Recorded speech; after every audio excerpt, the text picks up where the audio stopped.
aquela cobrança que aconteceu alguns meses atrás sobre exposição para a exposição Queer Museum, com relação à luta dos tava homossexuais. lá a menininha mexendo no pinto do homem. Legal, né? Eu queria saber o que o senhor acha. Por exemplo, tem coisas que vão se acumulando. Então, por exemplo, essa história da exposição lá no Queer Museum, que era uma exposição séria. Depois, você tem agora, recentemente, um pedido para que professores sejam denunciados caso o estudante se sinta doutrinado, né? Ou se sinta pressionado.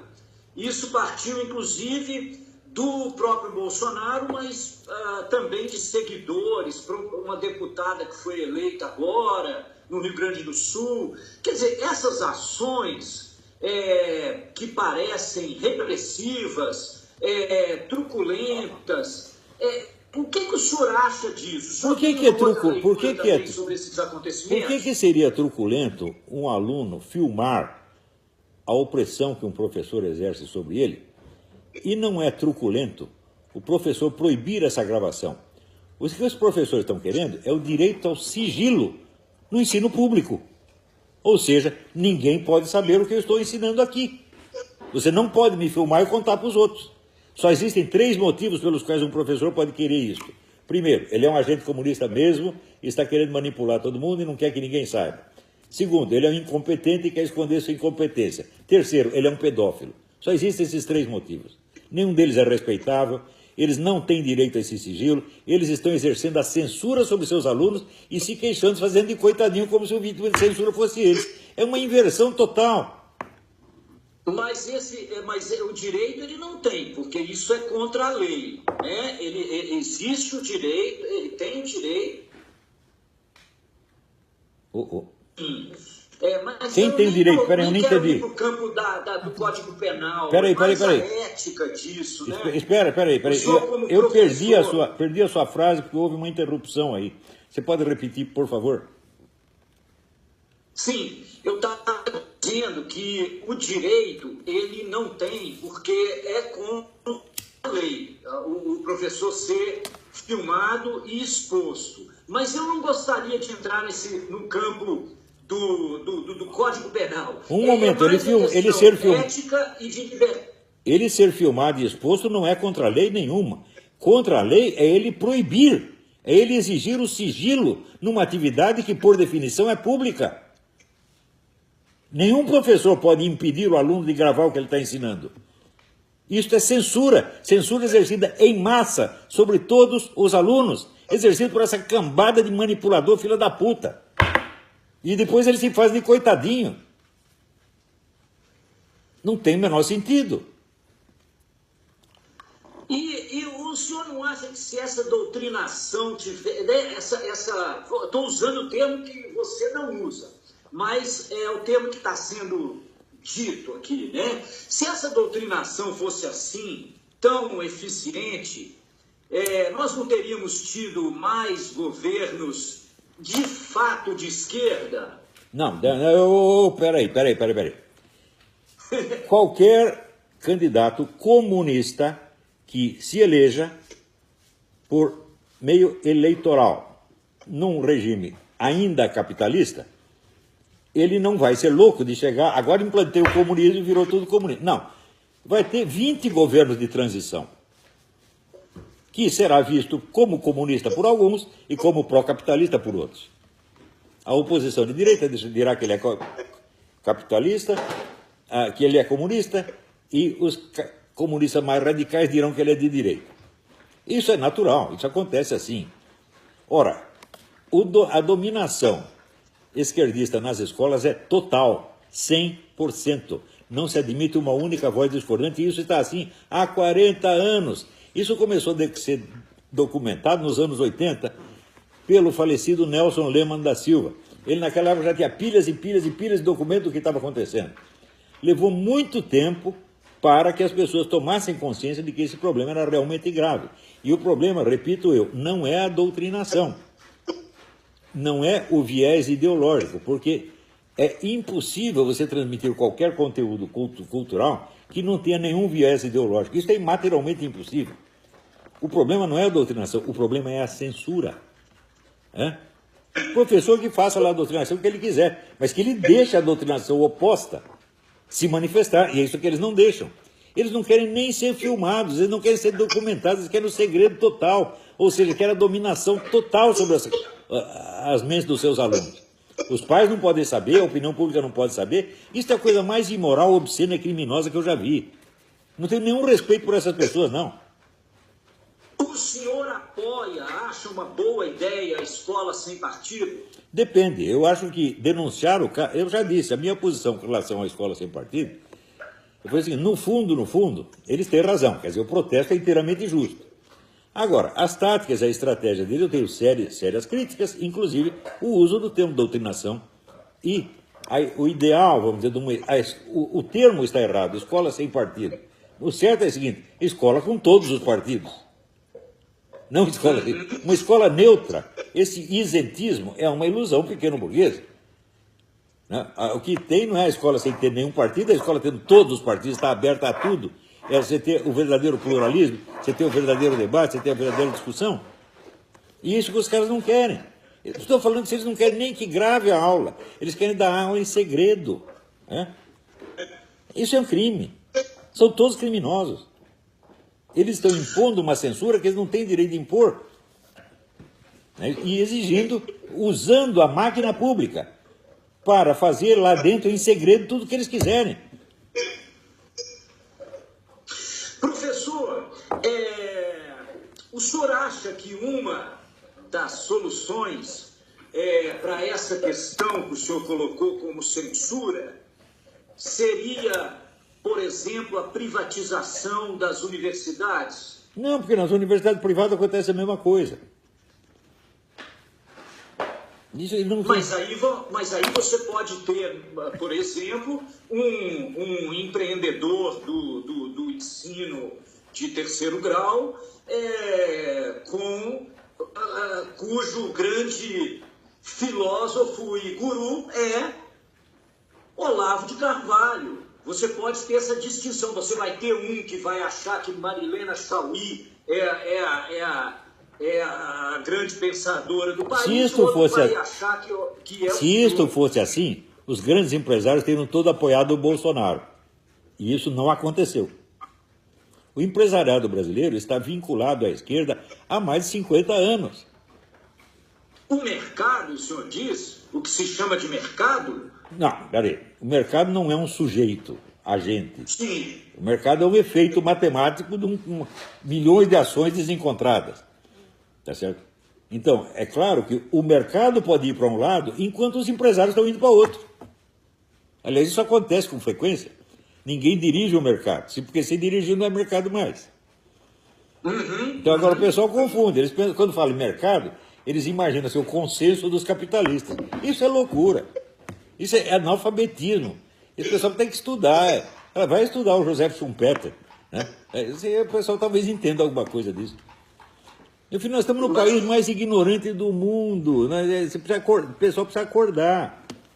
Mas o senhor não acha que os empresários estavam, no final das contas, com o Bolsonaro exatamente porque... Nas últimas semanas, se eu estivesse com o Bolsonaro, a campanha dele teria dinheiro. E não tinha dinheiro nenhum. Eles deixaram o Bolsonaro na tanga. O deixaram completamente desamparado. E foram lá dar dinheiro para o Haddad e para outros vagabundos. E agora, o senhor acha que, a percepção que a gente tinha era de que havia um consenso entre uma boa parte do empresariado também e desse mercado que ninguém controla, na verdade, no sentido de que era mais interessante apoiar o Bolsonaro porque ele tinha uma promessa de aprofundamento das reformas, né? Não, ninguém apoiou o Bolsonaro. Neoliberal. Ninguém apoiou o Bolsonaro. Mas nenhum empresário, meu Deus do céu. Ou se teve um ou dois, foi muito. O empresariado estava maciçamente, ou com o Alckmin, ou com o Haddad, ou com qualquer dos outros. Ninguém confiava no Bolsonaro. No princípio com Alckmin, né? Mas em seguida, quando o Alckmin não levantou voo, migraram para... Olha, o governo que mais teve apoio, o governo que mais teve apoio do empresariado foi o do Lula. Manda essas meninas ficar quietas, por favor.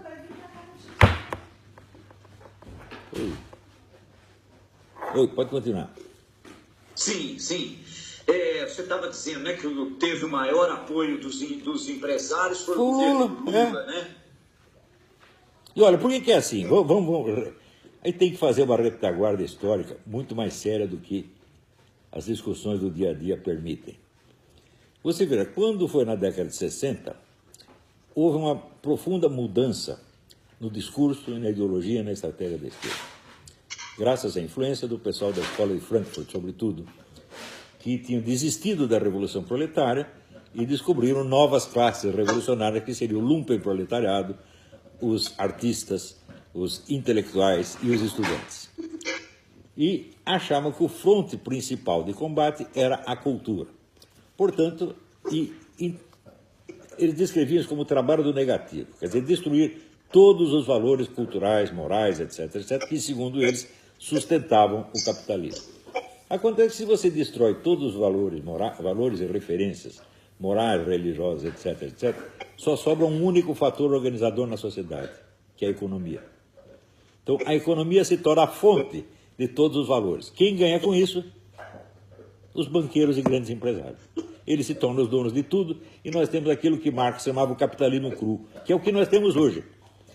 E é por isso que esse pessoal do grande capital apoiou os esquerdistas, porque os esquerdistas todos aderiram: feminismo, gaysismo, abortismo, ou seja, destruição de todos os valores. Ótimo, destrói todos os valores, então você não tem meios de resistir ao poder econômico. Então a esquerda trabalhou para esses caras, a esquerda trabalha para banqueiro, meu Deus do céu. Mas são burros demais para perceber o que estão fazendo. Certo? Olha, se o PT tivesse consultado a mim, eu teria dado para eles umas certas dicas, teria salvado o partido. Mas são orgulhosos e burros, porra. Acham que sabem. Que dicas o senhor teria dado, Olavo? Em primeiro lugar, teria dado essa. Vocês têm que acordar para o fato de que a destruição de todos os valores não fomenta a sua revolução, mas fomenta o grande capital. Em segundo lugar, o PT, no começo, tinha lido muito Raimundo Fauro, o livro Os Donos do Poder, e chegou à conclusão de que o problema no Brasil era o estamento burocrático, quer dizer, os donos do Estado. Então, mas ao mesmo tempo eles estavam lendo Antônio Gramsci, que recomendava a ocupação de espaços. Resultado, eles queriam destruir o estamento burocrático, mas eles, com a ocupação de espaços, eles mesmos se transformaram no estamento burocrático. Eu teria dito: não faça isso, porque você está lutando contra você mesmo, e você vai terminar muito mal. Você vai ser odiado, o povo vai vomitar em cima de vocês, como de fato aconteceu. Dava para consertar o PT 20 ou 30 anos atrás? Dava. Agora não dá mais, agora já fudeu tudo. Olavo, professor, o senhor falou de movimento feminista, do movimento que o senhor chama de gaysista, que é dos LGBTs, né? O senhor não acha que esses movimentos, no mundo inteiro, eles ultrapassaram e atropelaram os partidos políticos e eles são irreversíveis como afirmação, na verdade, de uma humanidade, de uma maior compreensão solidária da vida com relação às pessoas que são diferentes ou que estão em posições abaixo do que deveria na realidade estar, como o caso das mulheres. Olha, você deveria ensinar isso para eles. Porque hoje em dia é o seguinte: se você não é a favor do casamento gay, você é fascista, nazista, criminoso, tem que ir para cadeia. Esses caras são absolutamente intolerantes, ditatoriais, têm mentalidade de censores, todos eles. E por isso é que estão aliados com os comunistas. É a mesma cabeça. Não, talvez estejam aliados com os comunistas ou com os socialistas pela questão da solidariedade. Né? Ah, sim. Os regimes comunistas sempre foram solidários, comunistas e, sobretudo, islâmicos, são muito solidários com os gays, eles simplesmente os matam. Né? Então você tem uma aliança de acelerados, uma aliança de loucos. Porque você está apoiando aqui o cara que no outro país está te matando. Essa gente não é séria, porra. Agora, insisto na pergunta, você não acha que isso é algo irreversível? É algo que deveria ser abraçado também pelo Bolsonaro, por qualquer governo, porque são lutas legítimas? Bom, você conhece alguma coisa irreversível na história humana? Me cite uma. Na história humana, nada é irreversível. Quando começa a usar isso, é irreversível, isso é uma figura de retórica destinada a intimidar as pessoas e fazer elas aderirem a um treco que elas nem entendem direito. Claro que não é irreversível. Você veja, existe movimento gay no mundo islâmico? Não, começa com o movimento gay e os caras te matam. O mundo islâmico é 1/3 da humanidade. Existe movimento gay no bloco russo-chinês? Não, eles também matam. Que história de irreversível é essa? Isso é uma coisinha que acontece em 2 ou 3 países do Ocidente, os países mais ricos do Ocidente, e é uma certa classe rica que se beneficia disso e se acha muito importante. E acha que as suas preferências sexuais, seus gostinhos sexuais, são superiores a todos os valores morais, religiosos, culturais, filosóficos, etc, etc. É uma presunção louca. O simples deve uma política baseada no gosto sexual. Oh, meu Deus do céu, vamos supor que eu gosto de transar com um cachorro. Né? Então vamos fazer um partido político baseado nisso? O que é isso? Isso é uma síntese, é um insulto. O senhor acha que o governo Bolsonaro deveria confrontar esse tipo de movimento de forma corajosa, ainda que nade contra a corrente? O senhor acha que deveria se contrapor a movimentos? É claro que não, é claro que não. É só não ceder às exigências deles quando elas passam do limite do razoável. Por exemplo, eu acho que... quais exigências? Por exemplo, você querer ensinar o homossexualismo nas escolas infantis. Mas isso não existe. Como? É claro... Não. Não venha me dizer que esse negócio de kit gay não existiu. Essa coisa do Haddad que é um mentiroso compulsivo. Esse projeto existe. Nós temos o vídeo do secretário-geral do Ministério da Educação defendendo esse projeto. E o Haddad foi o criador da coisa. Mais ainda, este projeto está nos planos da Escola de Frankfurt desde 1940. Eu mesmo fiz um vídeo usando o texto em que o Max Horkheimer defende até o incesto, até as relações incestuosas entre mãe e filho, como meio de derrubar o capitalismo. Esses caras são todos loucos. Mas isso foi classificado aqui amplamente pelas agências de checagem e também pelo TSE como uma fake news. Não. O que eles negaram foi o seguinte, foi que o Haddad defendesse isso no livro dele, o que era realmente errado. Mas acontece que nesse livro ele propõe a estratégia total da Escola de Frankfurt para o Brasil e diz que o PT já está aplicando essa estratégia. Quando você vai ler a estratégia qual é, está lá o incesto. Então o Haddad está promovendo o incesto, junto com a Escola de Frankfurt. Eu provei isso, daí mandei um direito de resposta para a Folha, eles mutilaram a minha resposta, não a publicaram, mutilaram do jeito deles, eles estão mentindo, eles são fake news. Essas agências de checagem, é tudo gente deles mesmo, porra. Você confia em Folha de São Paulo? Você confia na Carta Capital, porra? Você está brincando comigo? Você vai confiar no Mino Carta. Você vai confiar no Mino Carta. Pô, você está brincando comigo?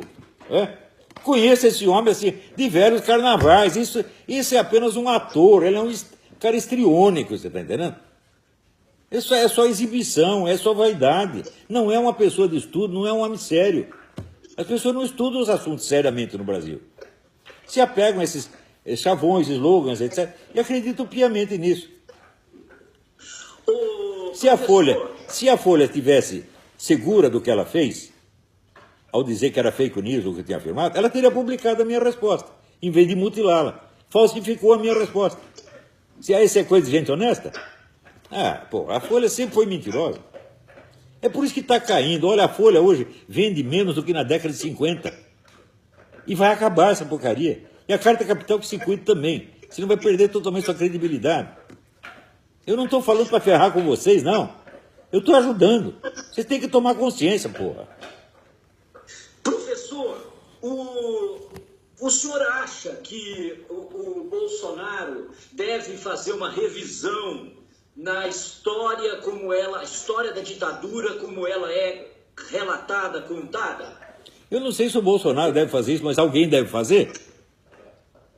Não, eu não acho bom que o governo faça isso, né? Porque o governo se meteu a fazer esse negócio da comissão da verdade e já fez aquela merda. Você vê, nos anos 90, eu fiz várias conferências para instituições militares e mostrava para eles o bando de mentira que a mídia estava contando sobre eles. Cada um pior que a outra. E eu ia lá com a mentira, a prova de que era mentira, e dizia, vocês têm que se defender, vocês têm que processar esse pessoal. Ninguém processou, deixaram falar. Então, as mentiras ficaram valendo como verdade. Vou te dar um exemplo. Um repórter famoso do Globo, Caco Barcelos. Caco Barcelos inventou uma reportagem de que 2 terroristas que o exército dizia terem morrido num acidente automobilístico na estrada, tinham, na verdade, sido executados pelo exército, o qual teria depois forjado um acidente automobilístico. E isso foi transmitido durante uma semana pela Globo, em horário nobre. E depois o Caco Barcelos ganhou 2 prêmios jornalísticos por essa reportagem. Só que é o seguinte, eu fui averiguar a coisa. Então, item 1. A única testemunha que eles apresentavam era um soldado, e esse soldado tinha desertado do exército 6 meses antes dos acontecimentos. Portanto, ele não presenciou nada, ele não estava lá. Segundo lugar, a data que eles davam do falecimento dos 2 supostamente assassinados era falsa, porque no livro de memórias do Jacob Gorender, ele contava que os 2 tinham participado de um assalto a banco junto com ele 3 meses depois. Terceiro, nas fotos que se mostravam ali do acidente, você via, assim, num carro Volkswagen, bateu na rabeira de um caminhão, e segundo o Caco Barcelos, os 2 foram postos mortos dentro do carro. Só que você via a marca do pneu freando no chão. Isso quer dizer, os mortos acordaram, pisaram no freio e depois voltaram a morrer. Tudo isso é uma palhaçada. Isso é um crime que fizeram. Agora, eu alertei, mostrei isso para os militares, e os caras cagões que fizeram nada. O senhor acha que não houve tortura, por exemplo? Claro que houve, mas em quantidade muito menor. Eu vou te dizer por quê. Até por experiência pessoal. Vou lhe contar uma coisa. Eu tive uma contraparente que foi presa por conta de atividades que nem eram dela, mas do marido. E no partido inteiro, todo o pessoal de esquerda dizia, não, ela foi tão torturada que ela perdeu um rim. Eu ouvi essa história umas 200 vezes. Só que é o seguinte, eu fui a última pessoa que a viu na véspera de ser presa. E fui a primeira que a viu quando ela saiu, porque eu fui buscá-la na cadeia. Ela estava muito melhor do que quando entrou. Estava forte, saudável, bem alimentada, não tinha perdido rim nenhum. Então eu vi, opa, peraí, essa história de tortura estão muito mal contada. Em primeiro lugar, porque as testemunhas de tortura são assim, um comunista testemunha em favor do outro, o outro testemunha em favor do um. Não há porra de um exame de corpo de delito. Me mostra assim, os horrores que se contavam, me mostre um dedo cortado, me mostra um olho furado, né? Me mostra um osso quebrado, nada, nunca. Portanto, é claro que houve alguma tortura. A foto do suicídio do Herzog. Ah, Herzog fala muito bem. Você sabe o que o Herzog era? O Herzog era um agente do serviço secreto inglês. Isso foi contado pelo próprio cônsul da Inglaterra ao então governador Paulo Egídio Martins. Então, quem matou o Herzog? Eu sei quem matou. Não foi milico, não. E o que o senhor acha quando o senhor vê, por exemplo, o Bolsonaro homenageando o brilhante Ustra no impeachment da Dilma? O que eu vi ele fazer foi... sentiu? O que eu vi ele fazer foi negar que o brilhante Ustra fosse culpado do crime de tortura. Então ele está defendendo o cara de uma acusação. Ele não... Agora, desde quando você negar que um sujeito é culpado de um crime é fazer apologia desse crime? Eu não vi o Bolsonaro fazer apologia de tortura nenhuma, eu vi ele defender a memória de um amigo dele. Se o Brilhante Ustra foi torturador ou não, se a acusação era verdadeira ou falsa, como diz o Bolsonaro, eu não sei. Eu não estudei o assunto suficientemente, mas eu sei o seguinte: todo mundo tem direito de ser defendido de uma acusação, inclusive depois de morto. Então, isso não é apologia da tortura de maneira alguma. Mas esse pessoal de mídia faz cada jogo de palavra que é absolutamente psicótico. O senhor acha que é justificável o uso da tortura para obter informação em determinadas circunstâncias? Olha, meu filho, eu vou contar uma coisa para você. Eu tenho 50 anos de estudos filosóficos e essa pergunta deve ser a pergunta que eu mais odeio. Eu odeio o estudo do dever ser. Eu me interesso pelo ser, pelo que acontece. Eu não estou aqui para prescrever regra de moral para ninguém, você está entendendo? Eu não sei. Eu sei o seguinte: todos os exércitos do mundo algum dia usaram tortura. E muitos governos usaram. Então, eu aqui vou dizer, vocês todos não devem fazer isso. Eu não sei. Eu não faria jamais. Eu não faria jamais, não seria cúmplice disso aí. E se eu pudesse combater, ia combater, claro. Professor, para terminar, hoje eu vi, curiosamente, eu tinha pedido a ajuda do Felipe e do pessoal da editora para contatá-lo, mas hoje, depois disso, eu vi hoje a notícia de que existe uma conversa, talvez o senhor possa vir a ser o embaixador do Brasil nos Estados Unidos. Fui eu que inventei isso. Foi você mesmo que se ofereceu? Não me ofereci, não me considero a pessoa mais qualificada. Apenas, como estavam me oferecendo vários cargos, eu disse, o único cargo que eu aceitaria se me oferecer seria esse. Por quê? Porque nos outros eu não ia poder fazer nada. Eu ia chegar no Ministério da Educação, os funcionários iam me fazer de idiota. No Ministério da Cultura, a mesma coisa. Mas... O senhor foi cotado para ambos? Sim, o Bolsonaro, antes mesmo da eleição, já dizia, o Olavo vai ser meu ministro da Educação, ministro da Cultura. Falou isso várias vezes. Ele falou, o Eduardo Bolsonaro... o Eduardo Bolsonaro falou, todos eles falaram.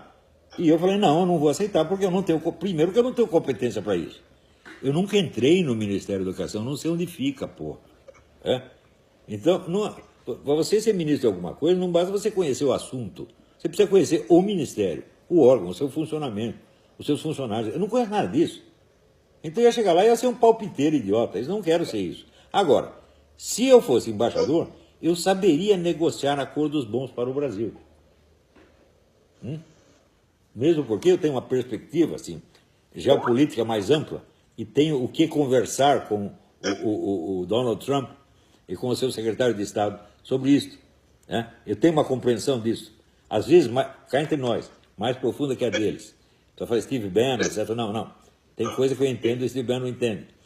Eu estou estudando, veja, o Steve Bannon é mais novo que eu. Estou estudando isso há mais de 50 anos, pô. Então, você leu o meu debate com o professor Alexandre Duguin? Não. Leia isso para você entender. O pessoal fala de fascismo. Olha, quer um fascista de verdade? Eu tive um debate com ele. O Duguin é um fascista de verdade. Não de mentirinha, que nesses que o pessoal inventa no Brasil. Como é que você classificaria o Bolsonaro? Olha... Extrema-direita? Olha, também outra coisa. Esse negócio de classificar as coisas pelo extremo e moderado, isso aí é um absurdo. Porque você está raciocinando como se fosse mecânica dos fluidos, você está entendendo? Essa é uma analogia, uma metáfora, não é um conceito científico. Extrema-direita não é um conceito científico. Eu odeio gente que usa termos de ciência política como insulto. Ou gente que apela a essas figuras de linguagem, fingindo que são conceitos descritivos apropriados quando não são. O Bolsonaro, vamos dizer, eu não vejo como colocar numa escala de extrema esquerda até a extrema direita. Não vejo, isso não tem o menor sentido. E é o seguinte, o Bolsonaro é um cara que confia no Brasil, ele é um cara que confia no império das leis, e é um cara que confia na aplicação das leis. Isso é tudo. Então você pode dizer, é mentalidade policial. Fala, de fato, é mentalidade policial, mas o que o Brasil mais precisa no momento é polícia, porque tem criminoso demais. E ele aplica, o polícia que aplica as leis é um fascista? É um nazista? É um comunista? Não, porque as leis são aplicadas nas democracias, no fascismo, no comunismo, na puta que eu pariu. Né? Você vê, Lenin acabou com a delinquência juvenil na Rússia, matando todos. Isso não é um bom método, é? Mas você atirar no sujeito que está armado cometendo crime, às vezes é a única solução que tem. Você não vai pegar o bandido armado e ficar discutindo o Código Penal com ele, né? Ou discutindo ética. Aí tem que ser na bala mesmo, não tem outro jeito. Então, ele é um cara que confia na ação punitiva, repressiva e punitiva da polícia nos casos previstos em lei. Isso é tudo o que ele quer, isso é fascismo. Então a resposta é: fascismo é o cu da sua mãe, porra. Os caras que usam esse termo não sabem o que é fascismo. Eles nunca leram uma linha de Benito Mussolini, meu Deus do céu. E se você falar dos grandes teóricos do fascismo, né? Corradini, Alfredo Rocco, eles nunca ouviram falar, porra. Então, como é que pode discutir com ignorante? Eu perguntei, assim, desse espectro aí, do rótulo aí de Bolsonaro, até me lembrando da declaração da Le Pen, da Marine Le Pen, né? Colocando o Bolsonaro como as opiniões morais dele, digamos assim, seriam incompatíveis com ela, né? Então, a Marine Le Pen, que é a Marine Le Pen? Marine Le Pen é aliada do Putin e do Dugin. Ela é a linha fascista realmente. Então acabaram até elegendo o tal do Macron, por assim como dizer, dos males o menor. Vamos eleger esse bostinha aí.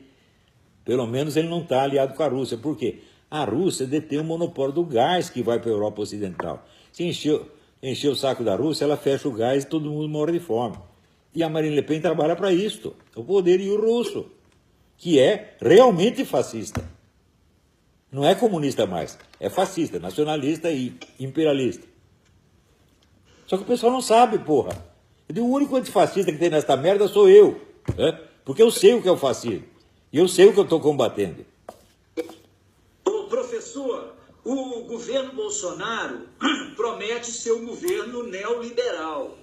Isso não deu certo em lugar nenhum. O senhor acha que isso pode dar certo no Brasil? Olha, eu escrevi um artigo muito tempo atrás, na revista Época, chamado Longe de Berlim, Fora do Mundo. Então era assim, comentava a revolta esquerdista contra o neoliberalismo. O neoliberalismo era representado pelo G8, né? Então estava lá o G8 reunido, traçando os planos neoliberais. Todos os 8 eram esquerdistas. Inclusive o nosso aqui, o Fernando Henrique. Então esse negócio de neoliberalismo é uma bolha de sabão que inventaram, tá certo? Para uma ala da esquerda combater a outra, com a qual no fundo ela está aliada, e as duas subirem junto ao poder. Que é exatamente o que aconteceu no Brasil. Neoliberalismo não é um conceito descritivo apropriado, é um rótulo de propaganda. Agora, o que não deu certo no mundo, nunca, foi o regime estatizante. A não ser, onde dá certo?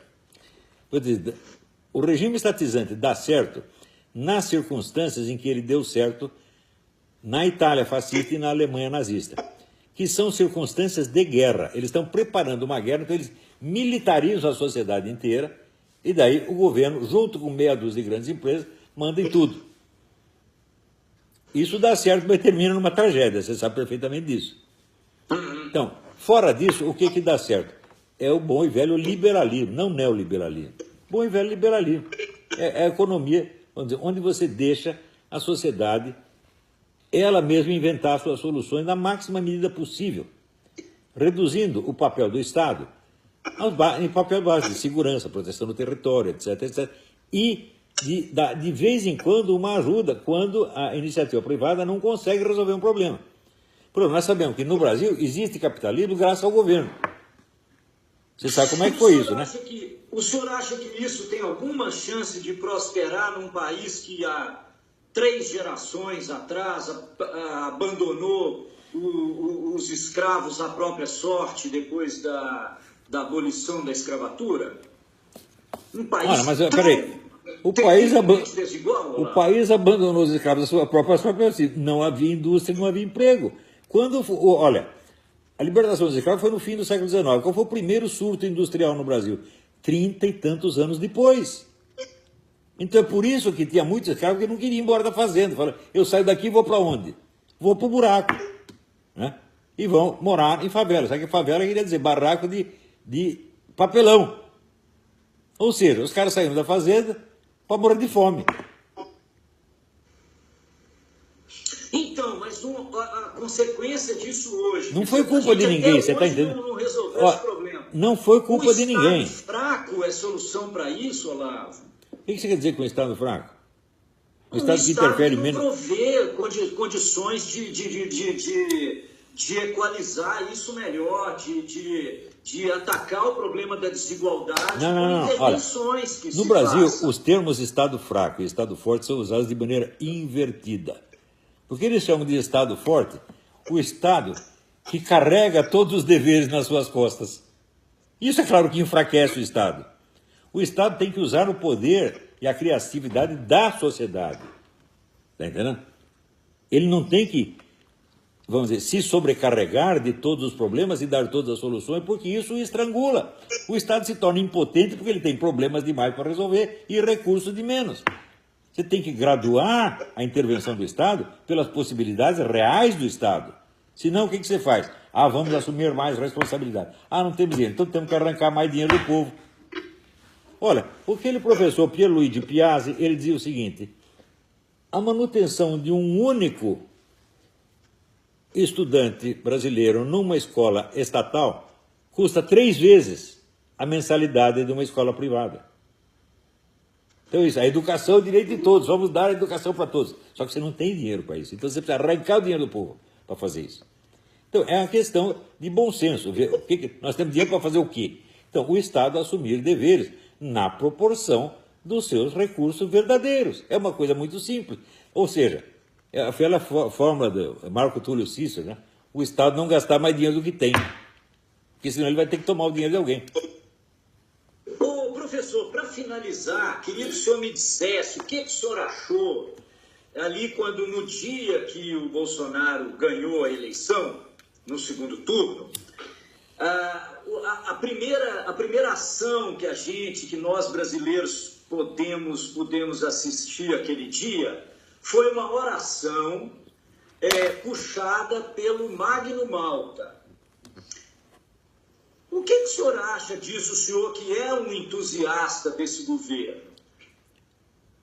Eu não conheço direito o Magno Malta, não tenho nada contra ele nem a favor dele. E eu não sou protestante, eu não sou evangélico, eu sou católico, apostólico, romano e não gosto muito da reforma protestante. Mas, se o sujeito se ofereceu para orar para Deus, o que eu posso ter contra isso? Se ele saísse, mexendo no pinto dos deputados, seria mais digno, mais honroso? Não, você poderia ter contra isso, por exemplo, eu pensando com a sua cabeça, tá certo? Você poderia ter contra isso algo que você sentisse que é um ataque à liberdade daqueles que são ateus, por exemplo. Por que o sujeito... São católicos, um momento. Está lá o protestante rezando. Isso é um ataque a mim, que sou católico? Não, deixa ele rezar, ué.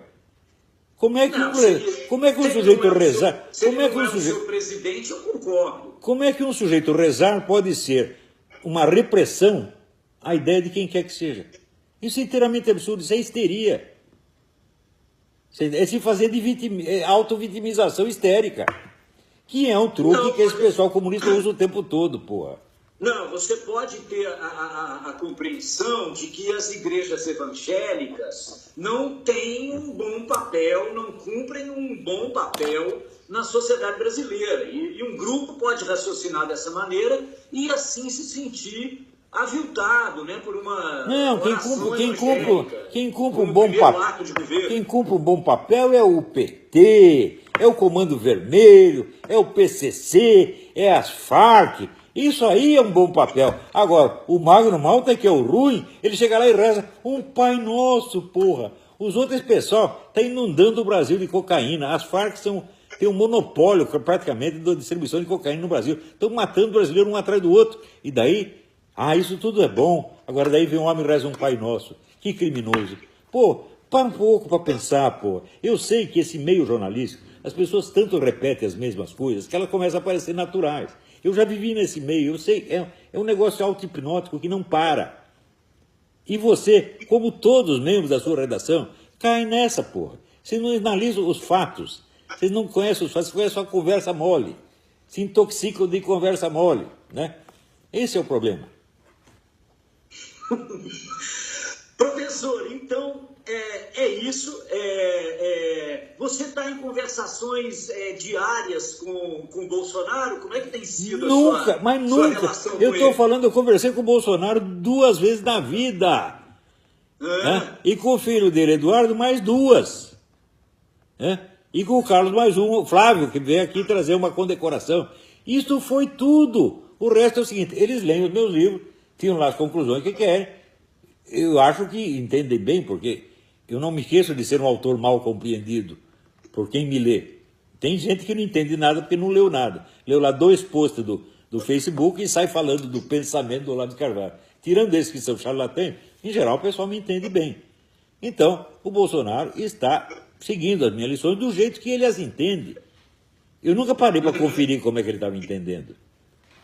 Tá entendendo? Olha aqui, eu não estou dirigindo bosta nenhuma, tá certo? Eu não faço planos para nenhum partido político, para nenhum governo. Eu faço análise de situações reais. Eu não sou o homem do dever ser, eu sou o homem do ser. Você está entendendo? Pode ler tudo que eu escrevi. A parte prescritiva ou normativa é ínfima ou inexistente. E outra coisa, eu também não tenho linhas gerais planos gerais para o mundo, para um Brasil melhor. Não tenho nada disso. Eu me limito a analisar situações específicas que eu conheça. Olha, o que eu estou fazendo é o seguinte, eu estou praticando a vida intelectual como ela deve ser. Eu tenho consciência dos deveres da vida intelectual que ninguém mais tem.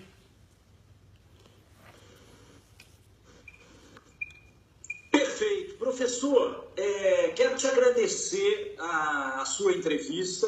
Eu gravei para que a gente seja fiel às suas palavras, às suas ideias, como você manifestou, né, através do Felipe, né, essa preocupação. Seremos fidedignos aqui às suas palavras, pode ficar tranquilo. E te agradeço muito a oportunidade dessa conversa.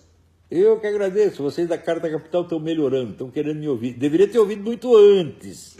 Teriam se poupado muitas vergonhas que vocês passaram, né? Mas agora decidiram ouvir. Eu não tenho nada contra vocês, eu estou aqui para ajudar, cara. Você não está entendendo ainda? Ajudar quem? Ajudar quem me peça. O senhor não tem medo desse governo composto por Magnus Maltas te fazerem sentir vergonha? Ou você não sente assim que não tem nenhum compromisso? Se tiver que passar vergonha, vai ser... Quem vai passar é o Bolsonaro, eu não tenho nada com isso. Não é assim. É mais por não é assim que eu penso. Em primeiro lugar, eu não pertenço à direita brasileira. Eu não só não sou ideólogo dela, como nem pertenço a ela. Não tenho nada a ver com nenhuma organização de direita. Eu apenas quis que uma direita existisse porque eu fiquei com o saco cheio de viver num país que só tinha esquerda. Então eu falei, bom, vamos forçar para que ela exista. Ela existiu e ela cresceu para caralho e acabou tomando o governo. Ótimo. Democracia exige isso, né? O que vai ser daqui para dentro, eu não sei. 13 anos. 13 anos? Perfeito. E é na Virgínia que o senhor mora? Na Virgínia.